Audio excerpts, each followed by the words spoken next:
Hello, everyone. Welcome to another episode of The Green Factor, a show where we talk about green design and the business of sustainability. I'm your host, Haris the Green Carpenter, and today we'll be talking about design for the future. Today we have Mr. Bostami from Artwist. So we've known each other for quite some time. We were in the same program under Magic, and I love what he is doing with Artwist. And the reason why I invite him to be in the show is for us to learn more about design and also his experience in working with a world-class design company like Lamborghini. So welcome, Mo. Hello everyone. Thank you, Haris. Thank you so much for inviting me. It is an honor to Okay. be here today. Okay, so I think before we delve into the topic, I think the viewers and listener would like to know more about your design journey, and how you come into this path. All right. To begin with, I think I was lucky enough.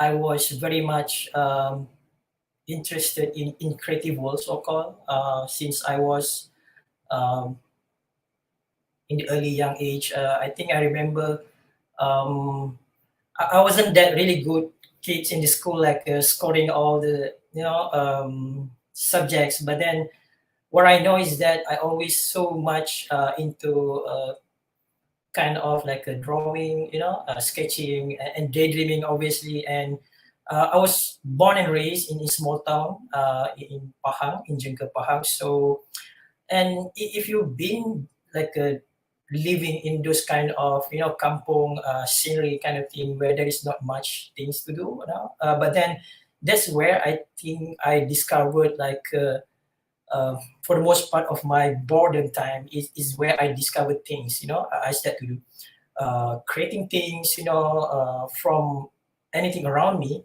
So I remember when I was I think 9 years old, and surprisingly, like the object that I thought that I designed first in my early career is that something related to wood. So now Haris, we're talking about sustainability since for the past 30 years. Um, and I remember one day I went to a shop lot nearby my house, and I was stunned by this amazing, beautiful piece of object, which is they call it skateboard, or papai luncur in Malay. So skateboard was something like hook me up, as a product because I saw that thing a lot in on the televisions, in USA people were playing with those things. But deep inside my heart, I know that my family couldn't afford to buy it. So it was kind of expensive toys, so called. And what I do was like with a heavy heart, I cycle back home. Then during that time, I was like thinking like if my family can afford to buy that skateboard, maybe I can create it. So I went back to my home and then I pull out a paper and sketch something, a shape of that skateboard that I just saw. And from there, I look up a lot to use plank of woods, and then I cut it, I cut it that kind of things into the shape that I just draw. And then I went to find used trolley bags, with the bottom of it, they have like wheels kind of thing. So I cut it. And then that plank of paper, and then I combine it with the woods and then the trolley and voila, suddenly I have my own skateboard. And that was the first object that I designed. And later that I discovered that my father was like kind of angry with me because I destroyed the bag. But anyway, it was beautiful and amazing memory for me of creating my very first own object a long time ago. And it sparked me, it sparked me like I think this is the thing that I want to do. I want to create more things. And I always amazed by looking objects, shapes such as cars. So I've seen a lot of cars on the TV, on the racing kind of thing. And my father don't have a car at that time, and I was like thinking that one day maybe I could design for him. So I put in my notebook when I was, I think, 15 years old. I remember that one day I'm going to design for Ferrari. So I put in that notebook, and that book stays with me, and that imagination stays with me. And fast forward about, I think, in year 2008, I saw this advertisement, that, Lamborghini, the sports car company, looking for a designer. Then, yeah, what I do was like send email, like sketches or the thing that I've done before to them. And yeah, like always, like as predicted, nothing happened for the next, 1, 2, and 3 months later, suddenly I got a really rare phone call, +46, from Italy, I guess. So I pick up the phone, and there's a young lady on the other side of the phone saying that, "Hello, can I speak to Mr. Bostami?" With the Italian slang, and she asked me that, we are receiving your application for the sketches, and we are looking for a young designer to come on board, and with this collaboration of masters in car design and Lamborghini sponsoring. And then she told me that, we receive your sketches, our boss seeing your sketches, but then we think that it's not enough. I was like, if if those sketches is not enough, then why you call me, right? So no, no. And she said like, actually, we want to see more. We want to see like your real sketches that you've done. And then ends up I drove back to Pahang from KL. During the time I was in KL working. Then I compiled this state of my sketches, my old time sketches, that I draw. I keep it under the bed in my hometown. Then ship it via DHL was like the most expensive shipping I ever done in my life. Then a month later, nothing happens, and I think about the third month, I received another call from that young lady again. Hey, Bostami, we received your sketches. Our boss is looking at it, and we are happy, and we would like to invite you to Italy.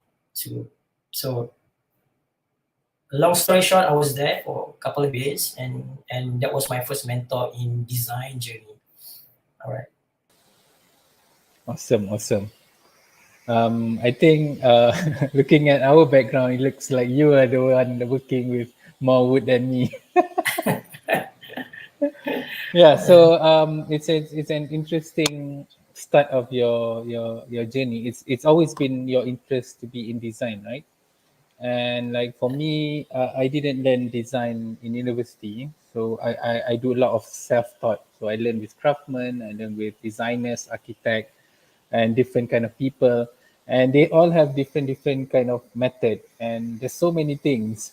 So that is on the local sense. So right now you have gone to Italy, you have learned about more things and exposed to more stuff. So what are some of your learnings during your time there?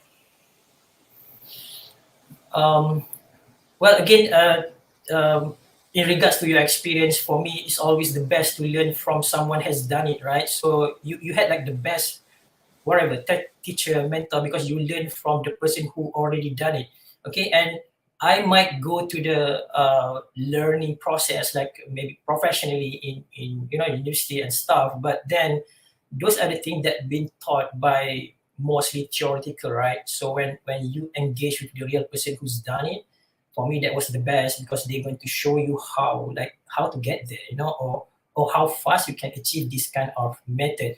So when I was there in Italy, thing that I would say inspired me a lot is that the culture of design, culture of appreciation about beautiful things, and these people, Italian especially, they are, whatever they do, they want to have some sort of beauty on it. Even how, if you notice how they speak, like is very expressive. Even the intonation of their words beautifully. Whatever words they pronounce, it sound nice. And that's what they try to portray to the world, that we live in a beautiful world, and everything around us we should celebrate it.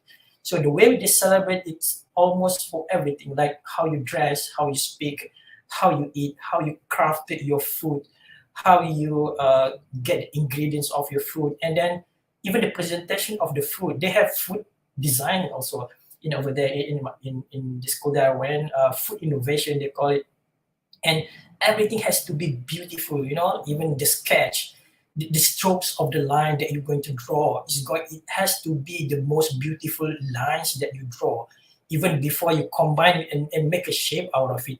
So the culture was super strong, and they really embraced the life of beautiful design, art and culture. And no wonder that we see a lot of like a successful brand, come from a lot of like the owner names sometimes, and like Lamborghini, Ferrari, you name it.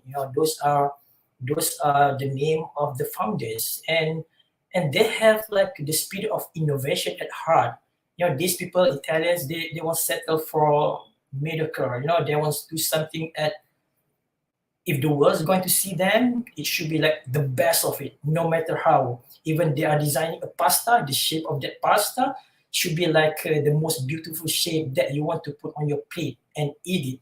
So for me, the culture and the community around, and you can instantly recognize if you went to the town, for example, even outskirt a bit, then you can see like even the older people dress up really nice. They're going to wear like the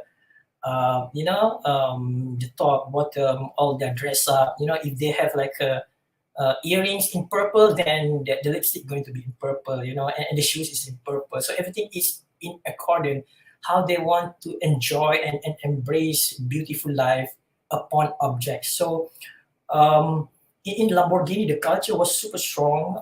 Like they are really really love design and performance, and it's all start with the spirit of entrepreneurship. Like they want to build. In the beginning, there wasn't a sports car. So if you know the story that Mr. Lamborghini, Ferruccio Lamborghini, um, he built a tractor, long before the sports car came. Only later on, when he got mocked by the Ferrari, that when he got complained with one of his own Ferrari that it's not working well, then Mr. Ferrari said that, what do you know about supercar? You only make tractors. So these people, the culture is super strong on creating the world best. That's the only thing in your mind, that they want to be known as creators.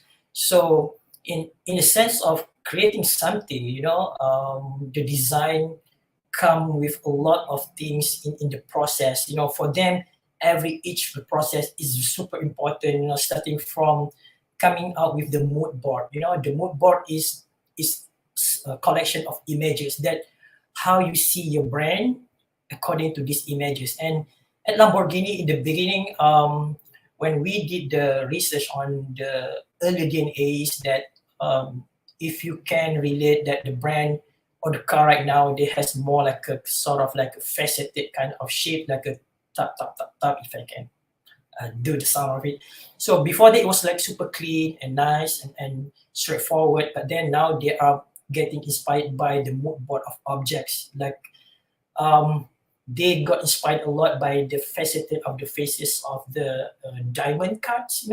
Diamonds. So diamonds in the sense that whenever you have a diamond on your hand and you try to tilt it, all angle looks beautiful, and that's what the Lamborghini stands for, the DNA. Amazing. So it's about the culture and also the pride. They want to show the best. They want to Yeah. be the best, right? And so far, in terms of your experience, how long were you there?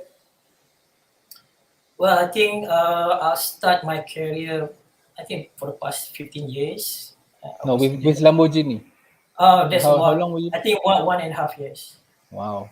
So like with that 1.5 year experience and exposure, how does it now relate to your thought process, and how do you approach design nowadays? Well, the thing that inspired me a lot in regards to how you can come up with an object, or how you start in the beginning. It's obviously if you are in industrial design or product design, we always start with a problem, like what are the problem we try to solve, and that was interactive designers do. We solve a problem based on whatever issues that human have, right? So, but there's also like another way of like creating beautiful object, because um, it's not just about everyday thinking about the problem, and how we can solve, but also about like how we want to live with beautiful world surrounding by beautiful object. It can be chairs, it can be table, it can be your smartphone, it can be your mug, or during this morning when you wake up, you want to have like a beautifully functional a toothbrush, for example, right? So for me, the way we embrace the design is all about creating meaningful objects, object that's functional, obviously, and at the same time, when we design something, we always ask the most important question: is should the object exist in the beginning? Why the object should exist in the beginning? Like why you want to create and give life, give form, give shape, give material to it, give process it to it, pass it to the assembly line, and put a brand and sell it. So it all coming back to the, again, if you want to talk about like the sustainability issues, that everything has to have their reason, right? We don't want to make things like a million of them and then try to push for selling it. So the thought process when designing as a designer is that we don't just want to create a cool things, we just don't want to create something that we thought we like it. The most important part is that we want to build things that matters to people, that matters to their life, and matters to their economic sense, that they want it badly. And that product give a lot of solution in many ways. It can be beautiful object, it also can become a beautifully functional and solving your daily life issues. So it's more than just making beautiful products, right? It's Yeah. it's more than that. It needs to solve problem. It needs to make sense, like you say, and I love the question of should it exist or not, because it's not about whether you it's about what you want or not. It's but is it does it really necessary to have this thing? Yeah, Yeah. so interesting thought process there. And so right now, what are the things you are doing or like exploring in terms of design? Um, well, I'm still very much involved in many areas of design. It's not just the product design, it's not just the app design, it's not just the automotive design that I worked before. I also involved in aerospace projects. I did involve with this startup where we designing a spacecraft. And now we're working on the space transportation program. Obviously, it's harder. Obviously, it's the most difficult product design that I've been involved in, because when you do things like a small one, even now I have a company named Artwist where we produce watches in collaboration with artists. That was an interesting project to work on, because it has a lot of like communication and branding exercise, and then talking to a new people that you never thought you met, and empowering the artists who can draw on the watches. But along the way of those vertical, working on aerospace was interesting. And even now I had one commission job to design a playground with using recycled plastic, which is kind of interesting too. And talking about like the diverse thing that I want to do is that I just don't want to be known as a former car designer. I just want to design everything. Even the toothbrush, the toothpick, chairs, tables, transportation, anything, interior design. So I think that was like the most beautiful superpower that a designer can have, is that whatever the thing that you touch, you try to give a meaningful meaning to that projects and objects, on how you can improve the life of others by having a good design. So do more things, yeah. Yeah, Experiment more. yeah. That's what Yeah. designers Hmm. should do. Yeah, I also believe like we shouldn't limit ourselves, like what you were trying to do, from cars to even watches and all that. So I admire that, and I feel that it's important for us to delve into all these different things because you get a lot of different learnings from them as well. Yeah, so the next question would be more on my territory, but I would love to hear your thoughts on it, especially in terms of sustainable design. So, what are your thoughts on sustainable design? Well, for me, sustainable we have to look sustainable in not just the material itself, because that was like the more core things.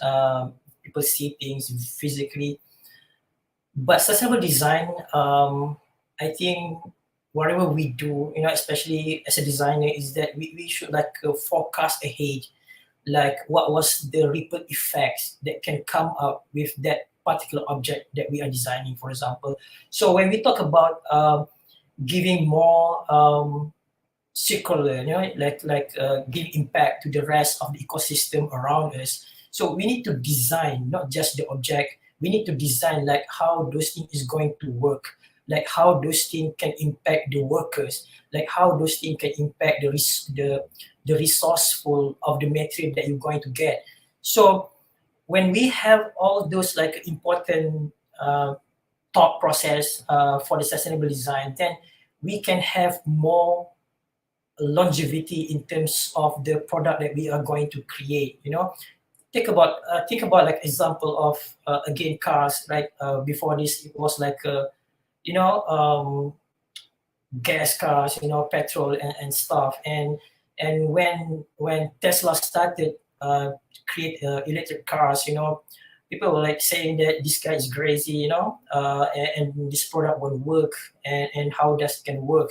But that was not the main thing. Like when Tesla started, it was they have a bigger vision of like seeing that now the petrol and the oil is coming to like decrease in terms of volume, but we have a lot of abundant sunshine, solars that can be generated and make the world more greener.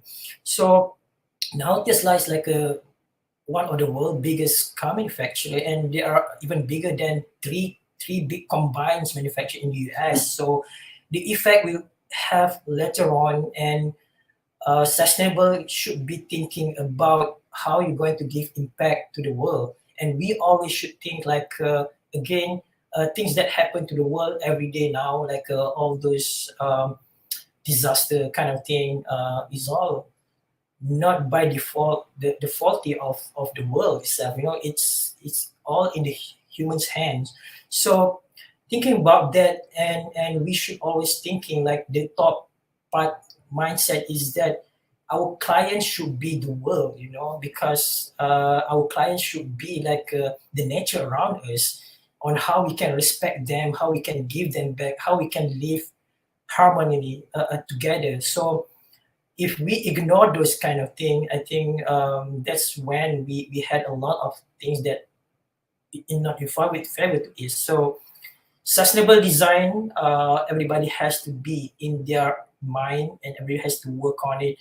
And everybody, even though it's far from perfect now, but then I see a lot of like a great initiative. Even like the Green Factory is doing really great jobs for this area.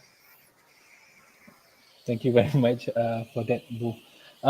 Yeah, so I think you hit the nail there. We need to look more than just the material.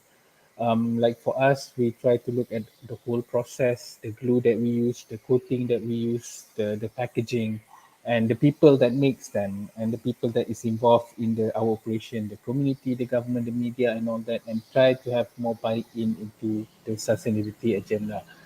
And yeah, it's one of the things we should really look into. But at the same time, based on your experience and what you're seeing right now, what are some of the future in terms of the design world? All right, so this is gets me exciting about the future, because we're going to discover more processes. We're going to do a lot of hybrid. We have We got to have like a fusion of like the normal processes of designing things and how, let's say, machine can help us. And for me, I would like to add one more thing, which is the nature. We should get inspired by how nature works. Like the nature is always showing us like this is how you build things. This is how you should grow trees. This is how bees working on their hive, make it a beautiful nest, and without harming the world. And there's a lot of materials that can be grown together. And I remember last time I saw a presentation by Mercedes-Benz Advanced Design. They are showing like how in the future, like you can grow your car from a hybrid of trees and seeds. So your car grows around you. And I think fashion nowadays, there are scientists working on growing fashion. Like you don't have to like create all this plasticky kind of product just to make a fabric, but then you can get natural, like resources from seashell, for example. You can 3D printed it, then you can create a product that it's easily one day disposable to the world without giving any harms. And that's the best and the beauty of those. When we make peace with nature, we try to understand the future of things, then we can create more. And then obviously the nature will respond back and give the positive impact to us.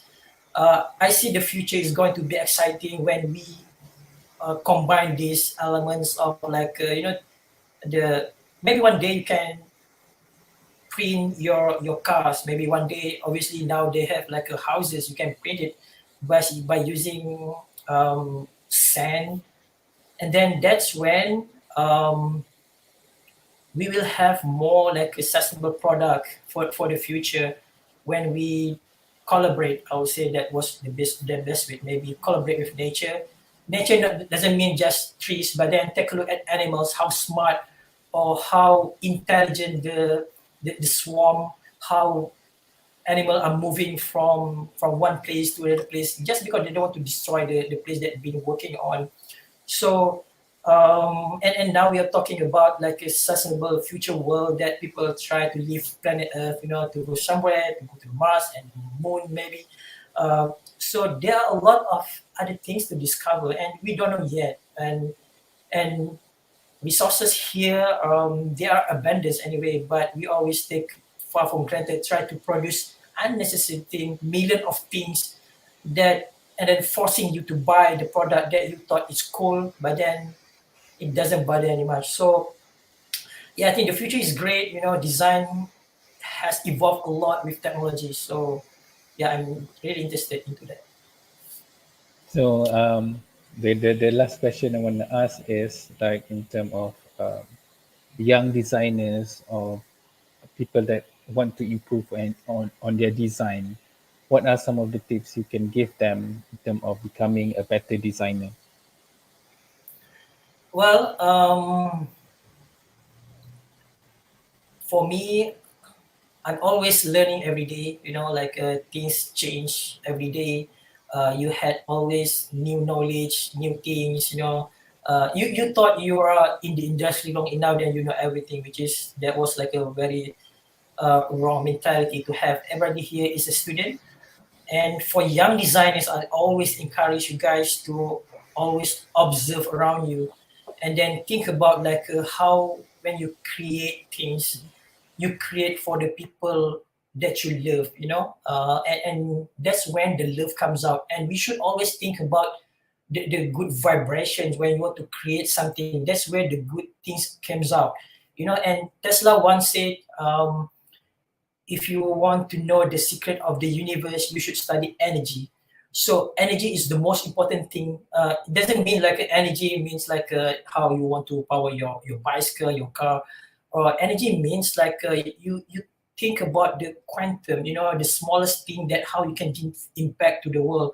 It doesn't mean that your sketch is not good, then you are not good enough, or you don't have the talent to become the world best designer. Because I know many of them who cannot sketch that much, but they are really good with hands. People work with, like you guys, work with directly on the woods, creating the object, creating the shapes. So being a designer, I always think about that was the most creative superpower that a man can have, because it's always coming down to like in your thoughts. It's like you think this is cool, but how you want to make it this thing happen. So you go with the thought process, like sketching, and then you walk around, you get inspired, you travel, you get inspired by the culture, by the community. And then that was like your best lesson. And take a look at nature. I always, and I was doing this. Sometimes I take an hour off, just observe nature, do nothing. I switch off my phone, put in the airplane modes. So design is something that you can teach yourself if you really think like the thing that you're going to create is going to give impact. I think that was the summary of all. Forget about I want to design for Ferrari or cool cars. It look fast, people love it. But again, what was the purpose of doing that, right? We just want to create. I mean, it is a good legacy. Like, you want to be remembered doing things that great for the humanity. I think that's how we celebrate that much. Elon Musk, what he's doing is really great. So anybody can become a designer. You don't necessarily to have a proper education. You just have to go through and with it all your heart in quantum and be good at it. Nice, nice. Good summary. So I hope some of the listeners will be inspired and will learn more from this. So if you guys find the session useful or might benefit your friends or family, do share with them, and also be part of the conversation. Like we would like to invite you guys to be part of the Green Design Malaysia, where we talk about issues of design and sustainability in Malaysia.